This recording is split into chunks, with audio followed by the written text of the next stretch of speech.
Фонд национального благосостояния, который формировался за счет сверхдоходов с продажи нефти и газа, снизился с 8,43 триллионов рублей, цифра на начало 2022 года, до 3,4 триллионов рублей на март 2025 года и продолжает падать из-за огромных расходов на войну. Заморожены российские активы на сумму в 300 миллиардов долларов.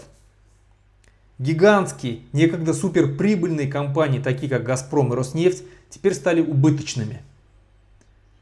России перекрыли доступ к высокотехнологическому оборудованию. Из страны ушли практически все крупные известные мировые компании и бренды. В результате чего огромное количество людей лишилось работы и стабильного заработка. Ушли такие платежные системы, как MasterCard, Visa, American Express. Российские банки отключили от системы SWIFT.